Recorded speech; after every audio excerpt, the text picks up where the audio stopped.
Hamas और Israel की जंग अब नया रूप लेती नजर आ रही है, क्योंकि अब अरब देश अमेरिका से नाराज नजर आ रहे हैं। उसके पीछे की वजह है अमेरिकी राष्ट्रपति का इजराइल दौरा। दरअसल गाजा पट्टी में अस्पताल पर हमले के बाद सारे समीकरण एक बार फिर से उलटते हुए नजर आ रहे हैं। अमेरिका ने जहां एक तरफ अस्पताल पर हमले को लेकर दुख जताया है, वहीं राष्ट्रपति जो बाइडेन इजराइल के दौरे पर पहुंच गए हैं। जो बाइडेन पहले जॉर्डन भी जाने वाले थे, लेकिन अस्पताल पर मिसाइल गिरने और सैकड़ों लोगों की मौत के बाद अरब देशों ने बातचीत से हाथ पीछे खींच लिया है। अमेरिका के रुख से सऊदी अरब, इजिप्ट समेत अन्य अरब देशों में नाराजगी साफ नजर आ रही है। दरअसल इजराइल पहुंचते ही जो बाइडेन ने इजराइल को क्लीन चिट देते हुए कहा है कि ऐसा लगता है कि अस्पताल हमले के पीछे गाजा आतंकी संगठनों का हाथ है। हमास ने आरोप लगाया था कि इजराइल के मिसाइल हमले की वजह से अस्पताल में लोगों की जान गई है। वहीं इजराइल इसके लिए गाजा के ही इस्लामिक जिहाद आतंकी संगठन को दोषी ठहरा रहा था। इस बीच जो बाइडेन को झटका लगा और उनको जॉर्डन का दौरा रद्द करना पड़ा। इस बैठक में इराक, इजिप्ट, फिलिस्तीन, सऊदी अरब और अन्य मुस्लिम देश शामिल होने वाले थे।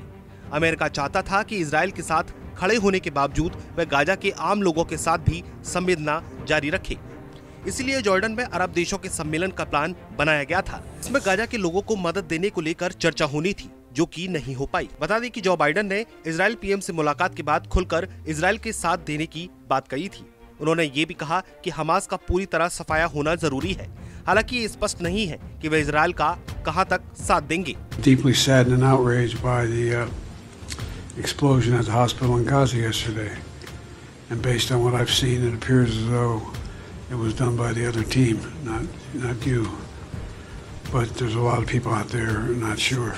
So we got to overcome a lot of things. कुल मिलाकर मामला इजराइल और ईरान पर अटका हुआ है। अगर ईरान हमास की तरफ से खुलकर सामने आता है और कोई कदम उठाता है, तो अमेरिका इजराइल की ओर से खुलकर मोर्चा खोलेगा। वहीं अमेरिका ये नहीं चाहता है कि हाल ही में अरब के कुछ देशों से सुधरे संबंध खराब हो, इसलिए वह गाजा पर इजरायली हमले को सही नहीं ठहरा रहा है। इसके पीछे की वजह है अरब देशों के पास तेल का भंडार। दरअसल अरब देशों के पास दुनिया के सबसे ज्यादा तेल के भंडार हैं। कई विकसित देश भी तेल के लिए अरब देशों पर निर्भर हैं। हमास और इजराइल के युद्ध के बीच प्रतिबंधों का दौर जारी हो गया है।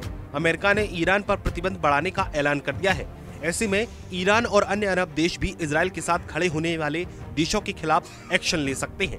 ईरान ने मुस्लिम देशों से इजराइल पर प्रतिबंध लगाने की मांग की है। इसके अलावा OIC की बैठक में भी प्रतिबंध का मुद्दा उठाया गया था। अगर ये युद्ध लंबे समय तक जारी रहता है, तो यूक्रेन और रूस युद्ध के बाद इसका भी घातक असर दुनिया पर पड़ेगा। अरब देशों और अमेरिका के बीच तनाव बढ़ने से भी दुनिया के सामने नई चुनौती खड़ी हो जाएगी।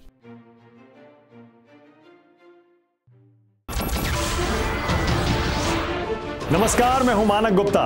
अगर आपको हमारा ये वीडियो पसंद आया हो तो इसे लाइक और शेयर जरूर करें, और हाँ, हमें सब्सक्राइब और फॉलो करना ना भूलें, ताकि आप देश और दुनिया की कोई खबर मिस ना करें। तो जुड़े रहिए हमारे साथ और देखते रहिए News 24।